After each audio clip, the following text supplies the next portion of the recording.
Olá, boa noite, tudo bom? Um prazer estar aqui com vocês novamente.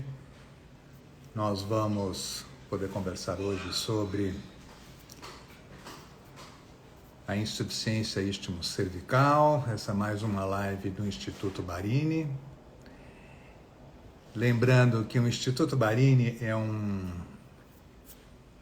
uma parceria, né, de vários profissionais da área da saúde, todos comprometidos com o bem-estar e com a qualidade de vida, com uma abordagem bem integral da saúde da mulher e da saúde do homem, né, focando aspectos mais integrativos, todos visando um melhor bem-estar e uma melhor qualidade de vida, né? Nós vamos então ter oportunidade. Eu queria primeiro dizer que eu não consegui responder todas as perguntas que já foram enviadas.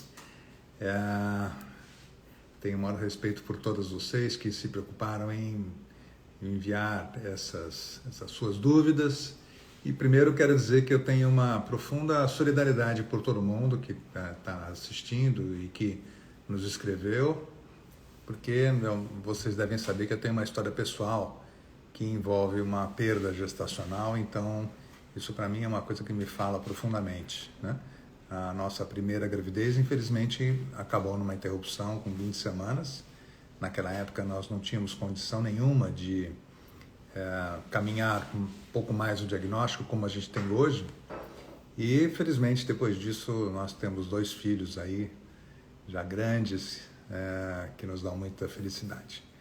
E então é com essa visão e com esse carinho que eu falo com todos vocês hoje. Nós vamos falar de um assunto que é bastante dolorido para muita gente, porque ele geralmente começa com a perda. Uma perda que pega todo mundo desprevenido, pega os médicos desprevenidos, pega as pacientes desprevenidas, porque é algo que acontece, a gente fala que vem do nada, né? Tá tudo bem, tá tudo ótimo, de repente a paciente refere que algumas vezes está sentindo uma sensação de pressão vaginal, a outras vezes a paciente refere que ela pode estar percebendo a saída do tampão mucoso, e às vezes uma situação bem mais drástica é que ela já percebe quando o bebê está nascendo, né? De repente ela percebe que a bolsa está aparecendo na fenda vulvar, né? Ela está se manifestando através da vulva e em seguida rompe a bolsa e o bebê nasce, geralmente nasce vivo. Isso que é o grande choque, né? É uma perda bastante marcante para todo mundo que infelizmente passa por ela. Então, como é que a gente faz o diagnóstico da insuficiência cervical, né? O que é a insuficiência cervical? Ela, na verdade, é uma fragilidade do colo, é uma incapacidade do colo em conseguir suportar o peso da gravidez. Eu costumo brincar que esse é o preço que os mamíferos humanos pagam por andar em pé. Na nossa evolução, o que ocorre é que os mamíferos todos, eles têm a sua gravidez na horizontal em relação à posição do útero, né? Ou seja, o peso da gravidez acontece na barriga, né, da fêmea. E nós, quando resolvemos virar bípedes, né, tivemos que desenvolver um colo de útero muito mais firme e mais fibroso para conseguir suportar o peso da gravidez. E é por isso que, inclusive, vocês devem ver que o parto dos homens, né, na verdade das mulheres, mas o parto da espécie humana, ele cursa com dor, porque ele precisa vencer uma resistência significativa do colo do útero. Enquanto que os outros animais não. Vocês devem ver que a maioria dos mamíferos tem os seus partos de maneira praticamente indolor, né? Então essa é a grande diferença inicial, por que existe essa necessidade do colo ser mais firme para suportar o peso da gravidez.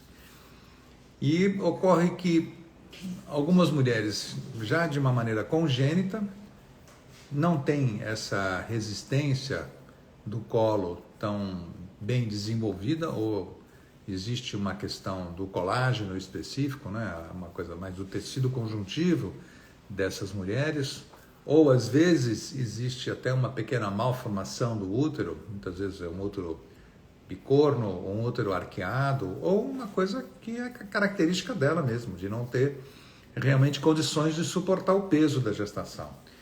E isso faz com que, especialmente depois de 12 semanas, que é quando a expansão, né, da cavidade uterina pela presença do embrião com o saco gestacional, desenvolvimento da placenta, passam a ter uma pressão significativa sobre o colo do útero, e isso vai fazendo com que lentamente ele vá sofrendo um processo de abertura da parte de dentro, né, para fora.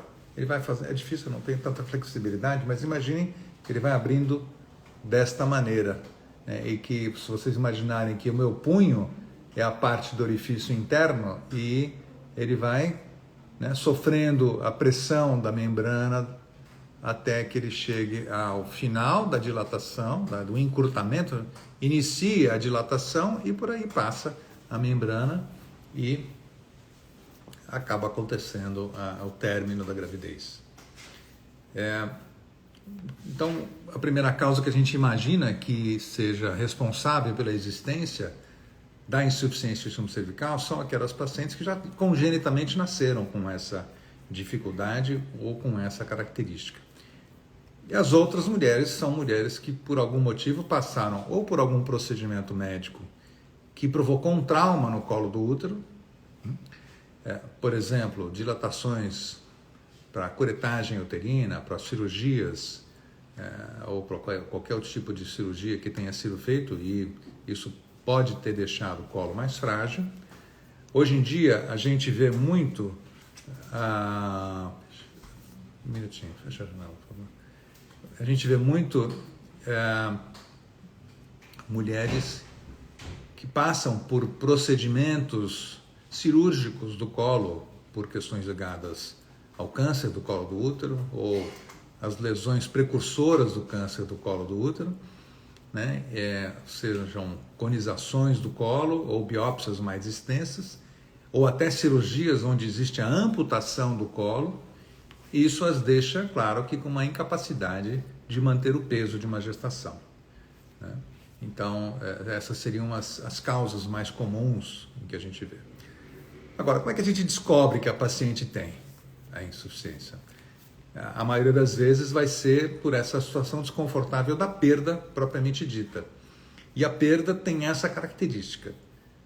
A grande característica é a paciente não percebe o que está acontecendo, e obviamente o médico também não vai desconfiar de nada, porque a paciente não tem queixa nenhuma, e quando ela vai ter alguma queixa, a coisa já aconteceu, que a dilatação já aconteceu, já houve o contato das membranas com o ambiente vaginal, e é isso que acaba fazendo com que a gravidez dificilmente possa progredir. A partir do momento que existe esse contato das membranas com as bactérias que estão na vagina, elas provocam um processo inflamatório, elas irritam essas membranas e acaba rompendo a bolsa ou desencadeando o trabalho de parto. Até em outras situações a gente vê acontecer que a membrana ela acaba se protundindo, né? Ela ultrapassa o orifício externo do colo do útero, ela provoca como se fosse uma bolha para dentro da vagina. Essa bolha às vezes pode acabar se rompendo e aí o colo volta a se fechar. E aí os médicos falam, nossa, mas o que aconteceu? Você rompeu a bolsa e o colo está fechado. Bom, mas por que rompeu a bolsa nessa época? Só existe uma explicação, é porque houve algum grau de dilatação e houve um contato das bactérias do ambiente vaginal com essas membranas, provocando uma fragilidade dessas membranas, e é isso que favoreceu a ruptura prematura dessas membranas. A coisa não acontece do céu, né? Houve uma razão para isso. As membranas não são frágeis por si só. Não existe uma fragilidade inata das membranas. Elas têm uma resistência que lhe é característica. Então, romper a bolsa certamente acontece, especialmente na metade da gravidez, acontece porque há um contato das bactérias vaginais com o ambiente intraútero, onde estão as membranas. E é isso que provoca a ruptura das membranas, né? Porque essa inflamação enfraquece a membrana. Ela, ao mesmo tempo, ela provoca um processo de enrijecimento e que o deslizamento de uma membrana sobre a outra fica difícil e qualquer movimento, qualquer pequena contração promove essa ruptura e aí a interrupção da gravidez. Então, geralmente, essa é a história. A paciente não sente nada e, de repente, ela vai ao médico e já tem o colo dilatado, já tem a bolsa sendo identificada na vagina e, obviamente, o bebê está vivo. Essa é a grande diferença, é o grande diagnóstico diferencial. Sempre que a gente conversa com as pacientes, a gente pergunta: quando você chegou no hospital, seu bebê estava vivo ou não? Né? Porque muitas vezes o bebê acaba falecendo durante o trabalho de expulsão. Esses bebês são muito, muito pequenos e muito sensíveis, eles não suportam um trabalho de parto, um trabalho de abortamento, como a gente fala. E por isso eles acabam falecendo ou falecem imediatamente depois do nascimento. Então é importante essa pergunta: se o bebê estava vivo quando você chegou ao hospital, né? Então é por isso que é importante a gente manter isso em mente e saber que essa pergunta deve ser feita sempre que a gente estiver frente, ou se por acaso algumas de vocês passar por isso, infelizmente, que se certifiquem para a gente ter certeza de que o diagnóstico é insuficiência cervical e não outras coisas, como, sei lá, uma questão de trombofilia, um problema genético do bebê, enfim, qualquer outra coisa que possa ter acontecido. É possível, então, a gente fazer o diagnóstico da insuficiência cervical durante a gravidez em alguém que nunca engravidou? Ou seja, dá para a gente acertar na primeira? Eu acredito que sim, mas é algo que ainda não está na rotina de ninguém. Isso está na minha cabeça, especialmente, está na minha atividade e na minha proposta de atendimento para os pacientes, que é fazer um controle do colo do útero. Como é que a gente faz esse controle do colo do útero? É através do exame de ultrassom transvaginal. Hoje em dia já está claramente aceito, dentro da área obstétrica, que um colo curto ou um colo que tem algum grau de dilatação do orifício interno, ele certamente está mais propenso à prematuridade, né? E quando a gente consegue fazer essa percepção da dilatação precoce, numa fase em que é possível ainda uma intervenção, especialmente antes da 20ª semana de gravidez, eu acho que é possível assim ainda a gente propor um procedimento de cerclagem e evitar que essa dilatação progrida, né? Mas a gente tem que ter um pouco de cuidado, porque essa cerclagem ela não vai ter, teoricamente, o mesmo poder de resultado do que aquela cerclagem feita numa idade gestacional mais precoce, onde deve ter havido menos contato provável do ambiente vaginal com as membranas, e é isso então que deve nos nortear nesse diagnóstico. Então, se possível, a gente deveria tentar conseguir fazer o diagnóstico antes que acontecesse a dilatação, ainda quando o colo ainda está curto, ou quando ele está dando alguns sinais de que está tendo uma dilatação do orifício interno. Se dilatou o orifício interno, é bem provável que essa pessoa vá desenvolver um quadro típico de insuficiência cervical. Na época que eu era residente, a gente sabia que o antecedente, o histórico clínico dessas mulheres era qual? É ela perder gestações cada vez mais precocemente, porque parece que a cada vez que acontece uma perda gestacional, vai ficando mais frágil o colo. E isso, então, era o que a gente observava. Então, às vezes, tinham pacientes que chegavam lá com um parto prematuro com 28 semanas, e na gravidez seguinte ela já chegava com um parto com 24 semanas, e aí passava a ter perdas repetidas, com 20, 16 semanas, assim por diante. Então, ela encurtava o tempo de gravidez nas gestações seguintes.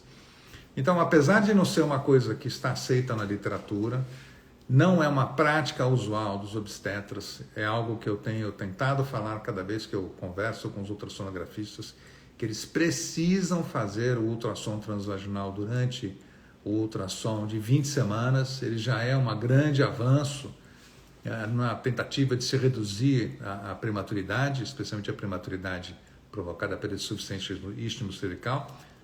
E, se possível, eu gosto sempre de fazer um exame ao redor da 16ª semana. Né? Por que com 16 semanas? Porque todo mundo faz o ultrassom morfológico de 12 semanas, que é aquele que é o da translucência, e lá já se vê se tem alguma mudança no colo, que geralmente não acontece por aí. Mas quando a gente tem uma segunda possibilidade de fazer um transvaginal com entre 16 e 18 semanas no máximo, é uma ótima oportunidade para também se observar se está tendo alguma mudança no colo do útero. E por fim, na hora que for feito o morfológico de segundo trimestre. Então são 3 oportunidades que a gente vai ter de pelo menos reduzir o número de mulheres que perdem a primeira gestação para conseguir o diagnóstico da insuficiência istmo cervical. Bom, feito isso, é possível fazer algum exame fora da gravidez para se concluir se a mulher tem insuficiência istmo cervical ou não? Sim, é possível. A prova mais clássica é chamada prova da vela, que é fazer um exame ginecológico, né? E a mulher estando fora do período ovulatório, de preferência na segunda fase do ciclo, em que se pega uma coisa chamada vela de Egra, que nada mais é do que um tubo, é um cilindro metálico que tem diâmetros diferentes, e se você conseguir passar uma vela de número 8 através do colo do útero sem resistência, você comprova que essa mulher é portadora da insuficiência istmo cervical. Isso é uma coisa clássica que já está todo mundo cansado de saber. Mas o que mais pode ser feito? Bom, pode ser feito um exame chamado histerosalpingografia, que é um exame um pouco mais chato, porque é um raio-x com contraste, e quer injetar num contraste, mas que tem que ser avisado para o radiologista que o que você está investigando é se existe insuficiência istmo cervical, porque tradicionalmente esse é um exame que se busca observar mais se a trompa está funcionando, não é esse o objetivo. Então tem que ser feito um exame em que o radiologista tracione um pouco o útero para conseguir mostrar na chapa o formato do colo do útero. E a grande dica para a gente fazer o diagnóstico é que a cavidade uterina ela precisa ter um afunilamento antes de começar o colo uterino. Se a gente vê que a cavidade ela se continua direto em relação ao canal cervical, isso é claro que é assim que a gente faz o diagnóstico de insuficiência istmo cervical. Infelizmente, os radiologistas não veem isso. E muitas vezes os próprios ginecologistas não percebem esse tipo de sinal. E eu acho que é um sinal muito importante para a gente buscar. A outra coisa que pode ser feita também é uma histeroscopia. A histeroscopia é um exame que é uma endoscopia da cavidade uterina, em que o médico, com um instrumento óptico, ele entra através do colo do útero e ele observa se existe uma resistência grande ou não à passagem do canal cervical. Quando é muito fácil entrar pelo colo do útero, é claro que essa mulher tem uma insuficiência istmo cervical. Bom, agora que a gente já sabe que a paciente tem, como é que a gente vai tratar? Né? Qual que é o tratamento? O tratamento clássico é a cerclagem. A cerclagem foi descrita na década de 50, né? Em 1955 foi quando Shirodka descreveu a cirurgia de Shirodka.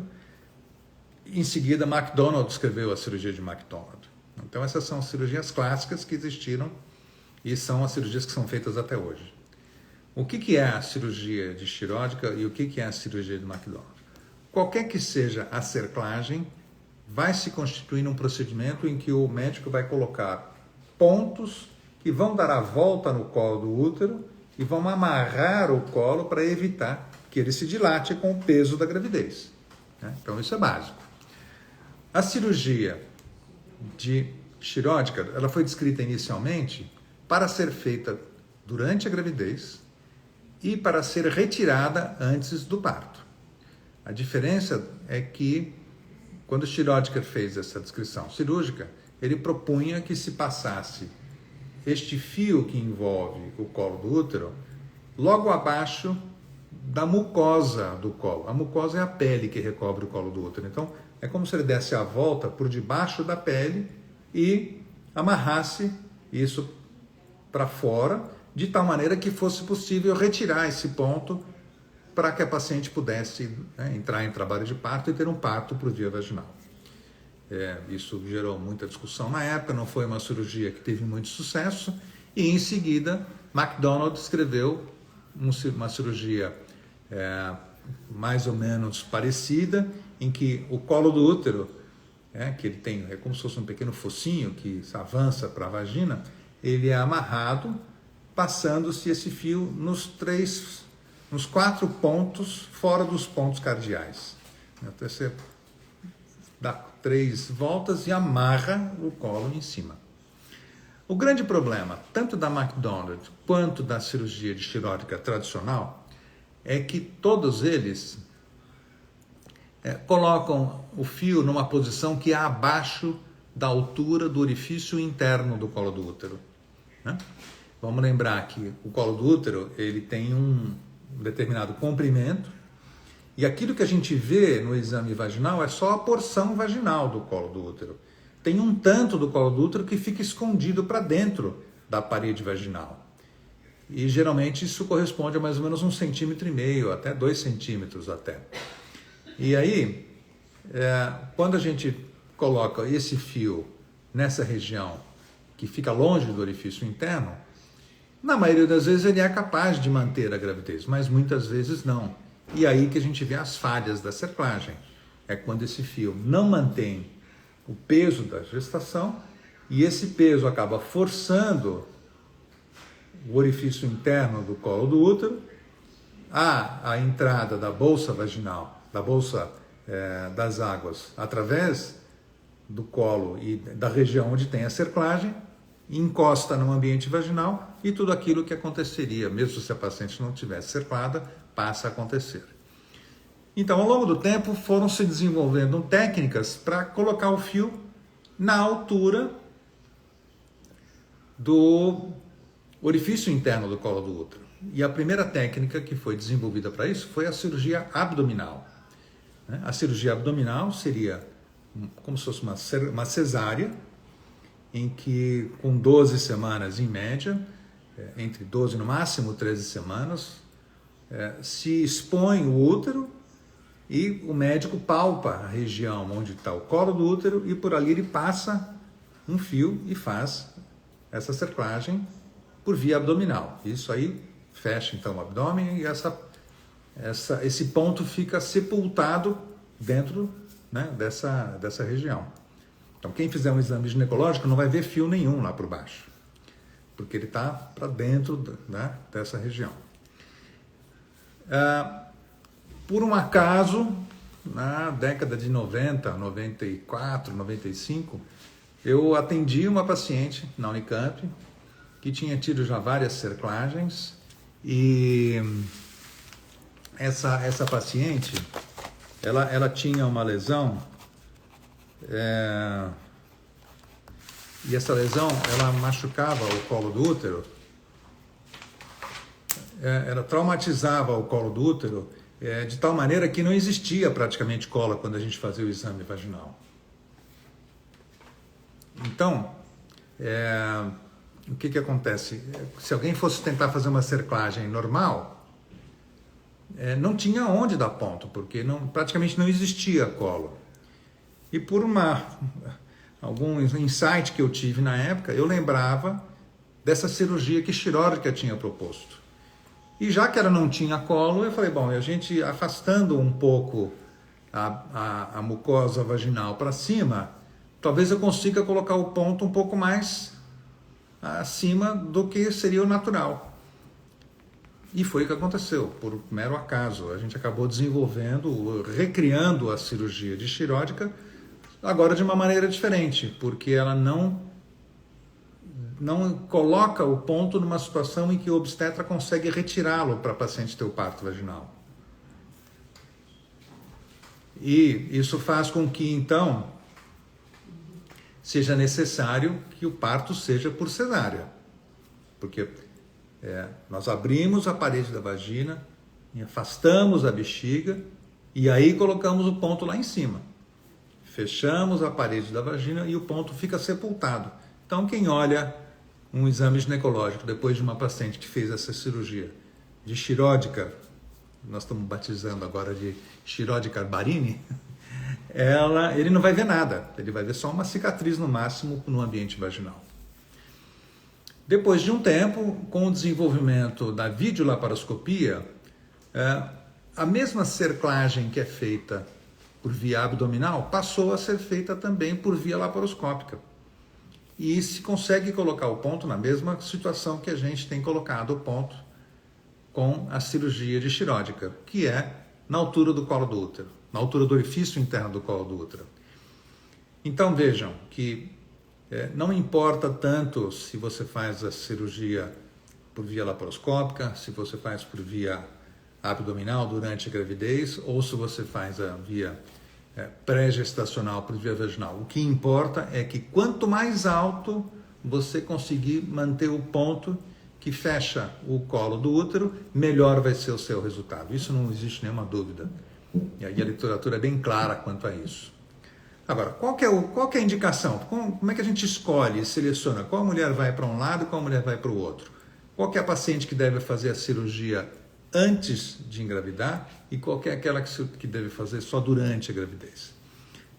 Primeiro, a indicação clássica de cerclagem continua sendo a cirurgia de tireoidica, de McDonald, né?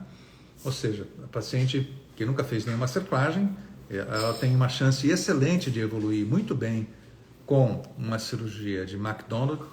Atualmente, praticamente ninguém faz nenhuma cerclagem que não seja dupla, então sempre se recomenda que sejam colocados 2 fios e não um só.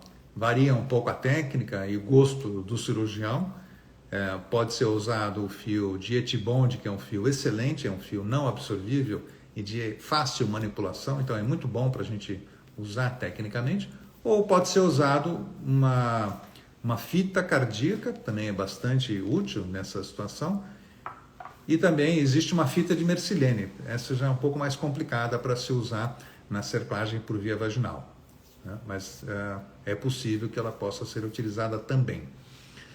Então, essa seria a indicação mais fácil e isso propiciaria que o paciente pudesse retirar a cerclagem para conseguir ter um parto vaginal a termo. Se bem que a gente sabe que todas as pacientes que fazem cerclagem, mesmo McDonald, às vezes ocorre a formação de uma fibrose no colo do útero, uma cicatriz no colo do útero, que acaba impedindo uma evolução para um parto vaginal e acaba sendo necessário um parto por cesariana, mas não é a regra. Então, quando que a gente indica uma cerclagem pré-gestacional? Geralmente é quando já houve uma falha numa cerclagem do tipo McDonald, né? E aí nós podemos optar pela cerclagem por via laparoscópica ou pela cerclagem tireoidica Barini. Por que eu prefiro a tireoidica Barini? Porque eu não tenho expertise em cirurgia laparoscópica. Eu não tive no meu treinamento essa especialização. Eu tive um treinamento muito bom em cirurgia vaginal e acho que isso é que acabou me possibilitando o desenvolvimento dessa técnica e aprimorando-a de tal maneira que hoje nós já temos praticamente 200 e poucas pacientes operadas com um ótimo resultado. Nós estamos compilando nossos dados e a nossa ideia é que isso venha a ser publicado em breve, mostrando qual que é a eficácia dessa técnica que foi desenvolvida na Unicamp. Qual que é a vantagem que eu vejo em relação à cirurgia feita por via laparoscópica? Porque as duas colocam o fio no mesmo lugar. A diferença é que a cirurgia laparoscópica, você não tem a certeza de até que ponto você pode forçar o nó cirúrgico. E na cirurgia vaginal, nós colocamos um instrumento chamado esterômetro no colo do útero, antes de apertar o ponto. Então isso me garante que eu não vou ter apertado nem muito e nem pouco. Eu não posso apertar muito, senão a paciente não menstrua e obviamente não engravida. Mas também não posso apertar pouco, porque senão isso vai propiciar que exista a protusão da bolsa através desse ponto. Então, essa é a minha visão. Eu tive a oportunidade de atender algumas pacientes que já tinham feito cirurgia por via abdominal, por videolaparoscopia, e que durante a gravidez desenvolveram dilatação do orifício e a gente teve que refazer a cerclagem, e isso foi possível, mas não é, então, a regra. Também, Quais são as pacientes que a gente escolhe para fazer a cirurgia abdominal durante a gravidez? Ou seja, aquela paciente que já está, então, entre 12 e 13 semanas. Nós temos que lembrar que as pacientes que fazem a cirurgia pré-gestacional, elas precisam ter um risco muito baixo de perda gestacional no primeiro trimestre. Então, se na história clínica dessas mulheres a gente identifica que elas já passaram por uma ou duas perdas gestacionais muito no começo, ou seja, ali antes de 12 semanas, elas não têm um prognóstico tão bom, porque elas têm uma maior probabilidade de evoluir para, infelizmente, um novo abortamento que não tenha nada a ver com a insuficiência de estímulo cervical, e ser necessário a retirada da cerclagem para poder esvaziar a cavidade uterina. Então, para essas pacientes é melhor que a gente pense em oferecer uma cirurgia durante a gravidez, né?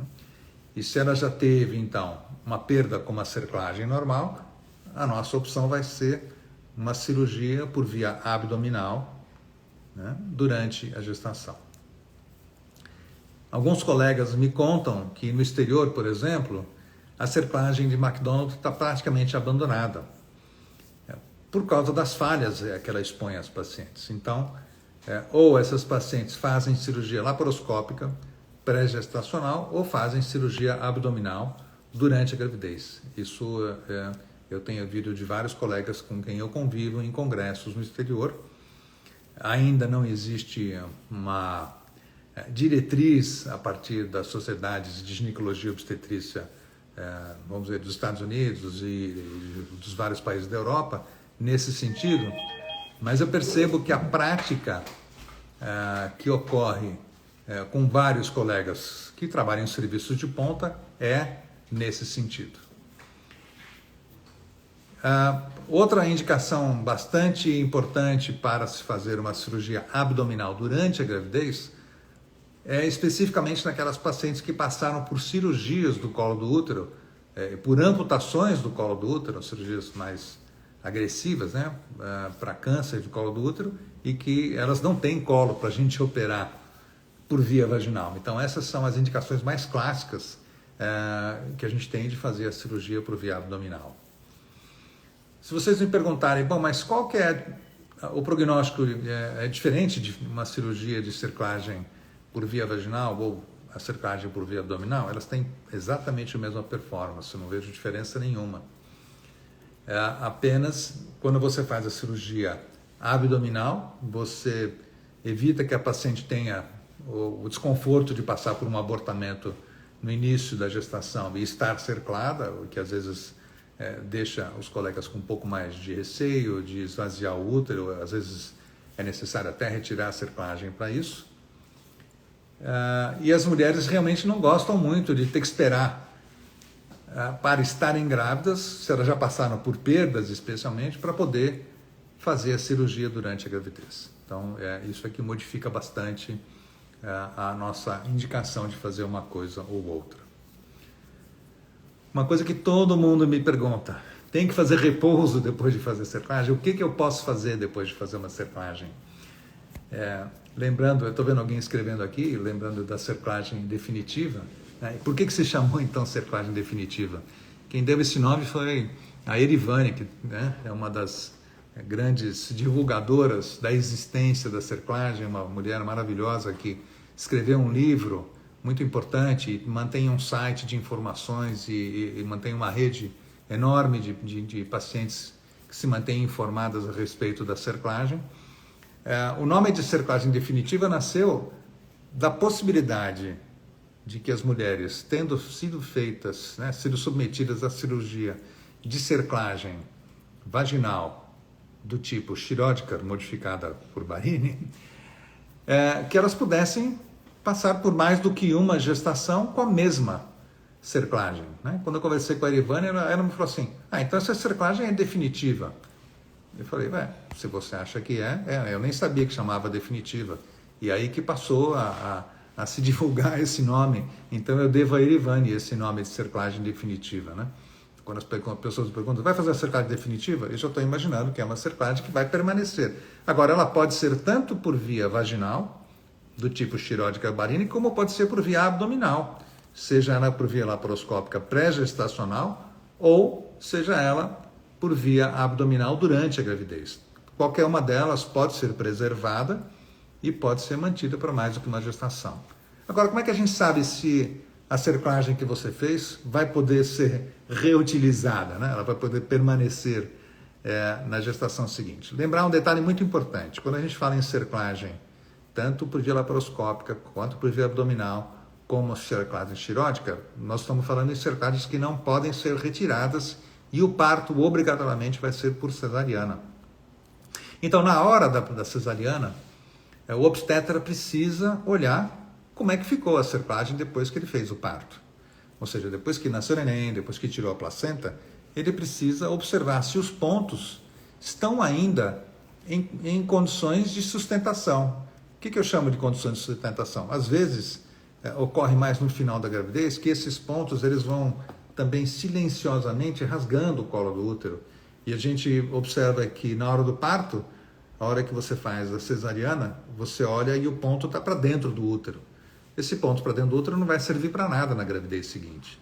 Então, ela precisa ser retirada. E é por isso que muitas vezes a gente acaba retirando a cerclagem que deveria ser definitiva e ela passa a ser temporária para aquela gravidez e a gente tem que pensar numa outra cerclagem antes da paciente engravidar novamente ou durante a gravidez, se esse for o desejo, né?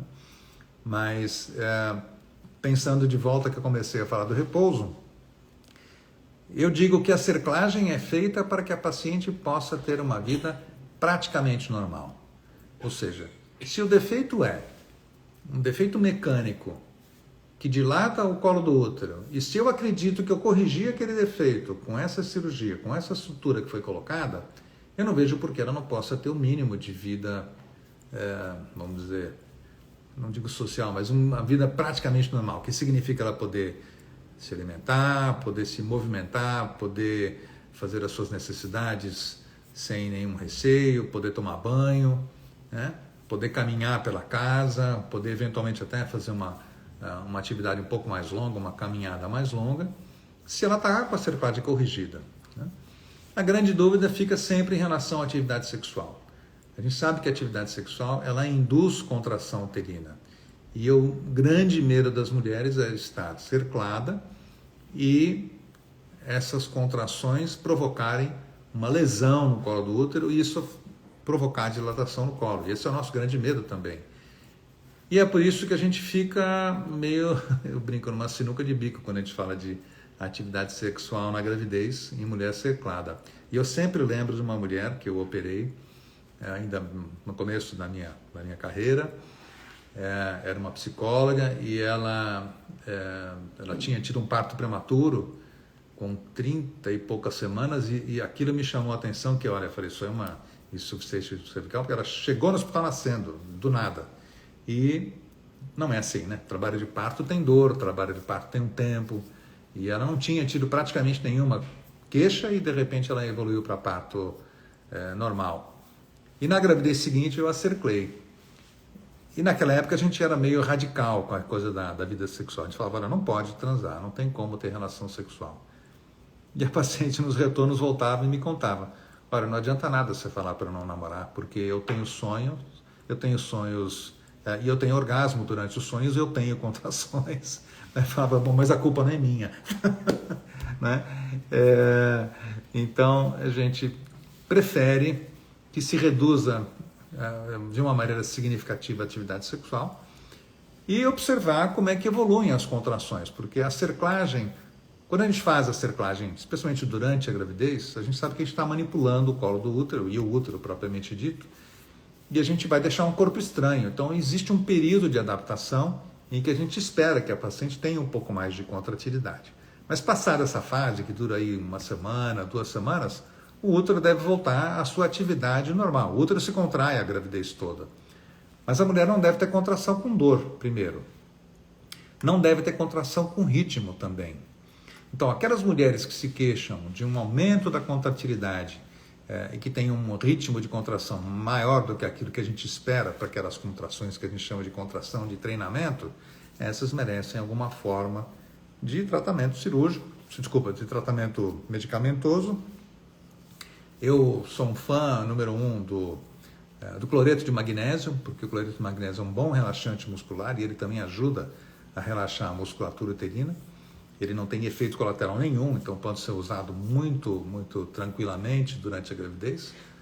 O que algumas vezes acontece só é que algumas pacientes têm um pouco de aumento do trânsito intestinal, que na gravidez geralmente é até bom, porque as mulheres têm muita obstipação, então isso até ajuda um pouco. E, excepcionalmente, a gente associa com as drogas chamadas de útero inibidores, né? Inibina, salbutamol, tributalina, enfim, o que for. Mas, geralmente, a gente prefere que esse repouso seja relativo e que a atividade sexual seja a mínima possível e sempre observar qual que é o comportamento do útero depois da relação sexual.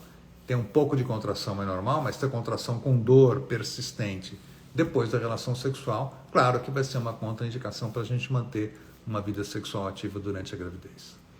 Infelizmente, a gente espera viver bastante tempo para poder compensar esses momentos de suspensão da vida sexual, que eu sei que é uma coisa que é muito difícil na vida de muitos casais. Bom, a gente já falou então do diagnóstico, do tratamento, dos tipos de cerclagem, da indicação de cerclagem. Eu estou vendo que tem mais ou menos umas 99 perguntas visíveis aqui. Eu já recebi pelo menos mais de 50 perguntas que eu tentei compilar. Eu vou tentar dar uma olhada em algumas delas aqui, né?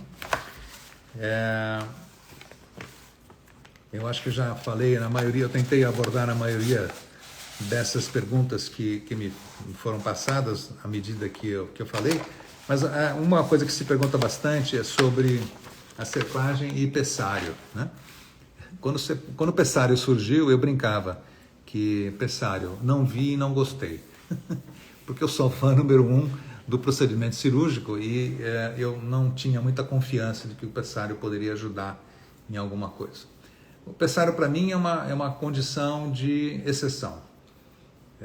Pode ser até utilizado numa condição em que a gente já fez a cerclagem e a paciente está respondendo mal, está tendo muita contratilidade, ou a cerclagem não está numa situação de posicionamento tão bom, enfim.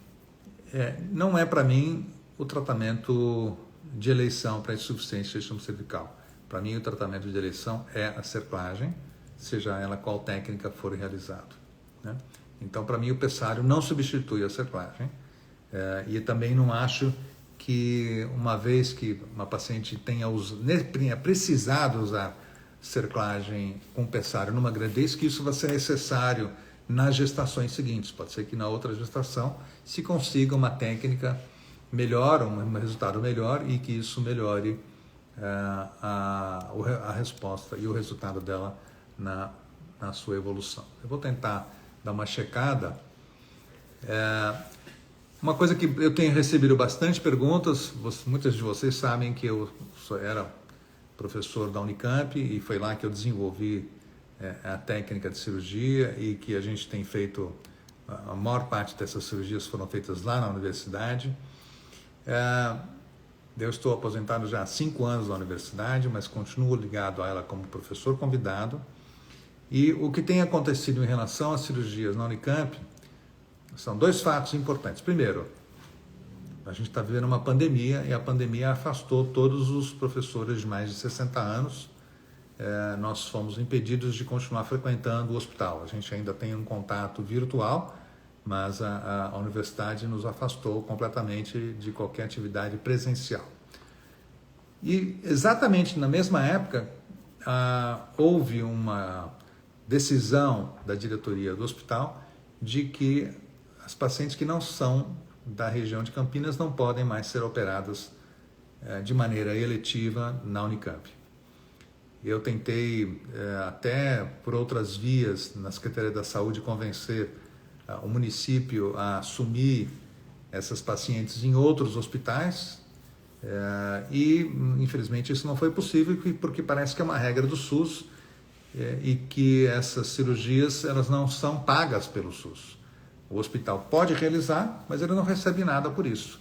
E como hoje em dia todo mundo vive com a corda no pescoço, uma das regras que se criou para conseguir evitar isso foi essa questão de não se operar ninguém de fora de Campinas. Então, eu estou esperando que a epidemia dê uma amainada e que isso seja possível se conversar a respeito desse tipo de procedimento dentro da universidade para tentar criar uma maneira de que o SUS autorize esse tipo de procedimento, que não cria um problema para a universidade e que a gente consiga prosseguir dando atendimento para as mulheres que necessitam dessa assistência. Como eu vejo que isso é um problema que vai se estender durante muito tempo, nós estamos tentando desenvolver um projeto social que vai tentar dar alguma possibilidade para que algumas mulheres consigam fazer essas cirurgias a um custo reduzido ou eventualmente sem custo, ou com custo mínimo.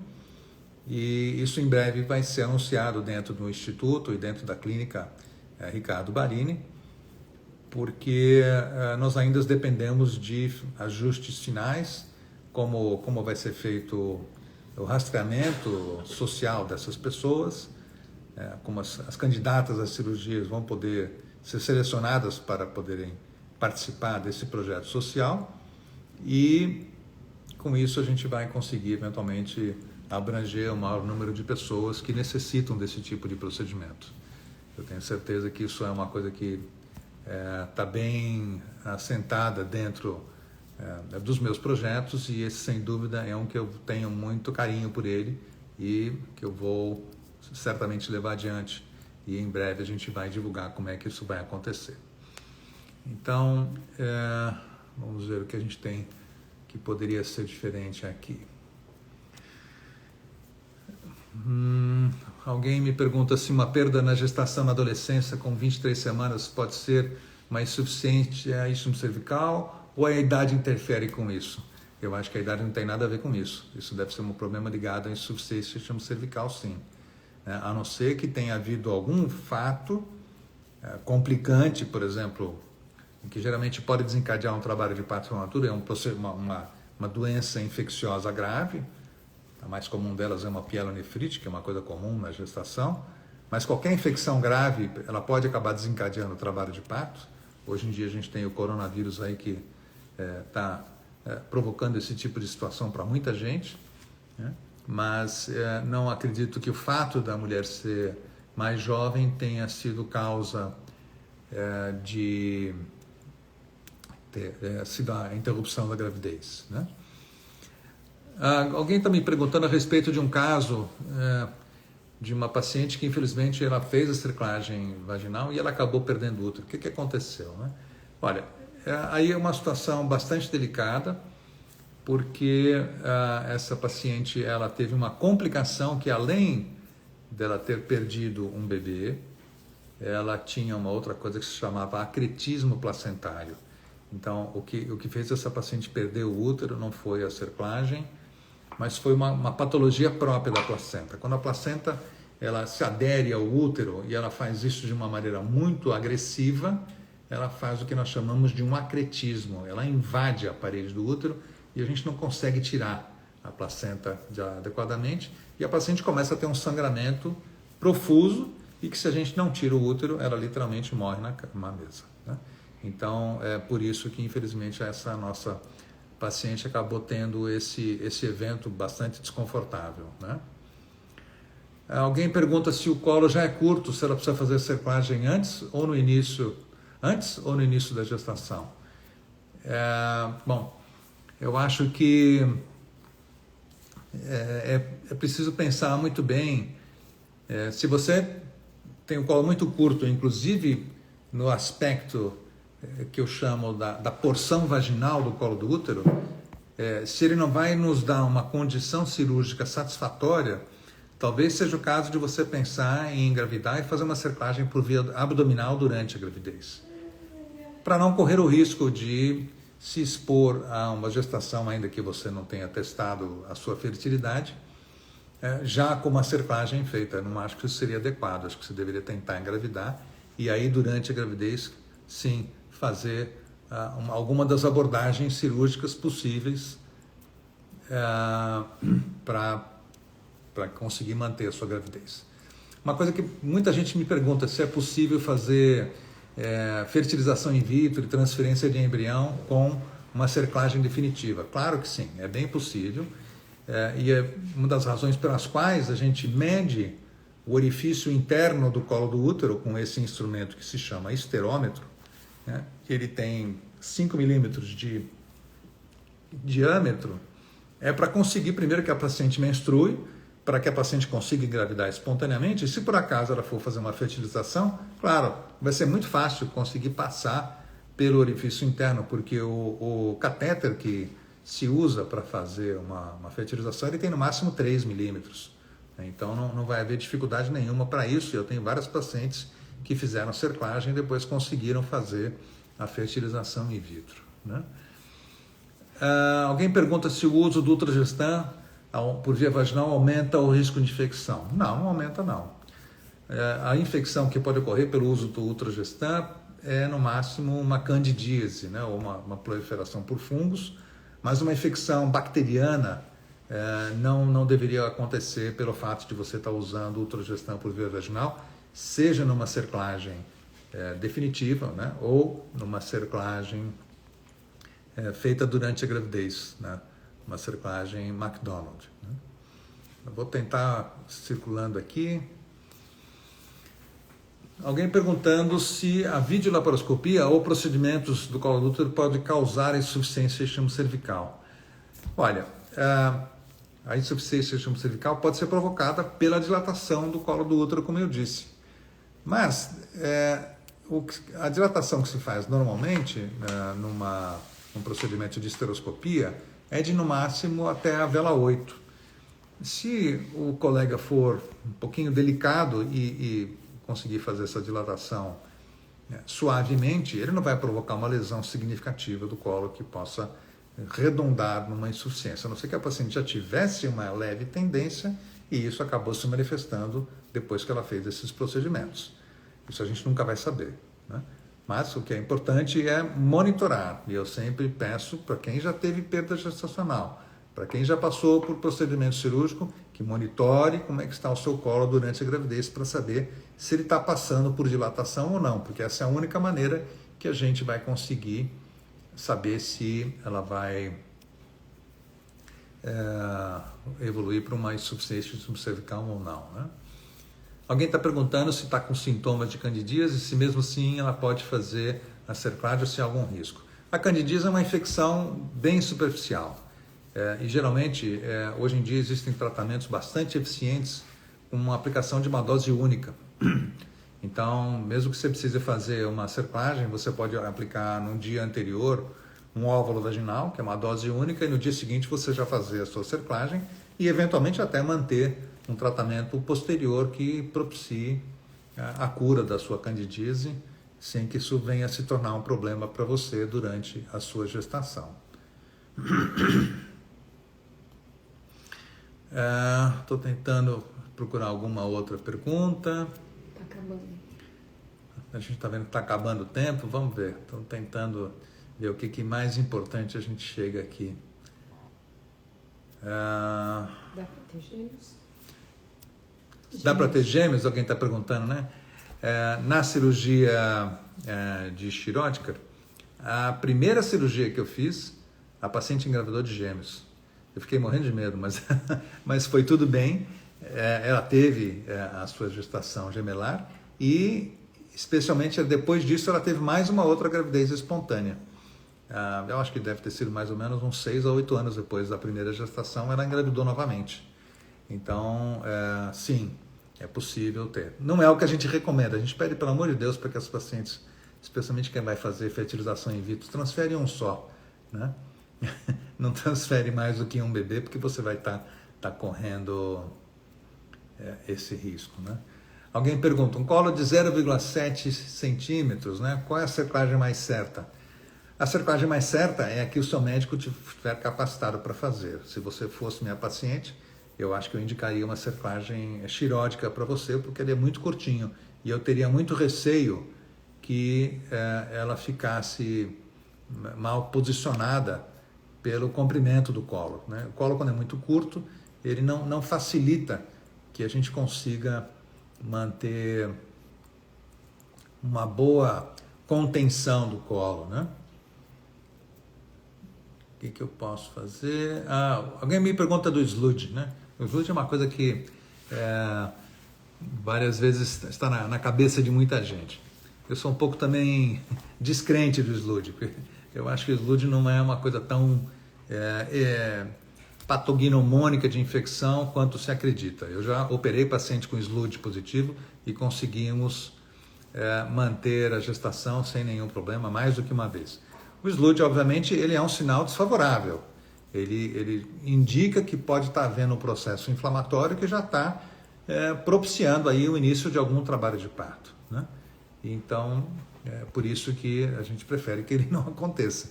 Mas se ele acontecer, ele não é um desastre total. Ele pode ser tratado da mesma maneira e com isso a gente consegue eventualmente levar a gestação ainda adiante. Ainda tenho mais 1 minuto, vamos ver se eu tenho alguma pergunta rápida aqui.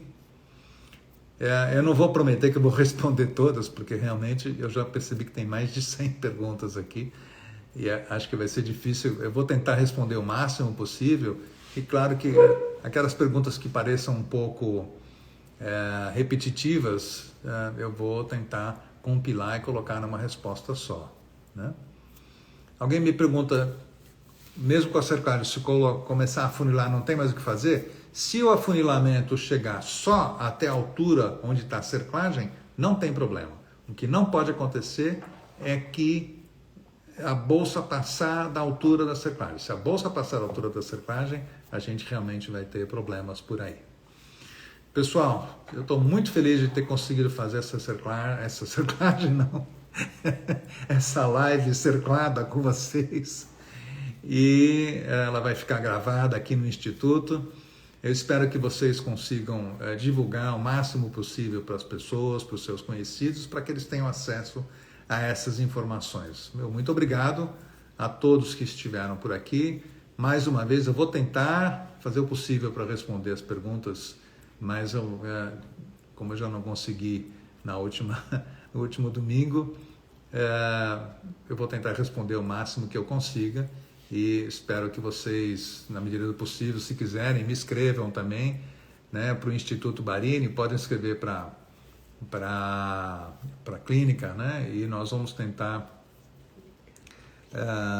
contato, vocês podem tentar entrar em contato pelo telefone e assim por diante. Mas muito obrigado a todos, uma boa noite e semana que vem tem mais live, não esqueçam, o Instituto Barini vai estar ativo, na próxima semana nós teremos outra live e como toda terça-noite a gente vai tentar manter esse processo. Eu vi que vários de vocês aí do Instituto estavam presentes, não consegui nomear a todos, mas agradeço aí os colegas e as funcionárias, todos que estão assistindo e desejo a todos saúde, cuidado, cuidem-se e evitem o Covid, pelo amor de Deus, né? Ele está por aí, usem máscara, se possível vacinem-se, né? E protejam-se no isolamento social. Um abraço a todos vocês. Boa noite.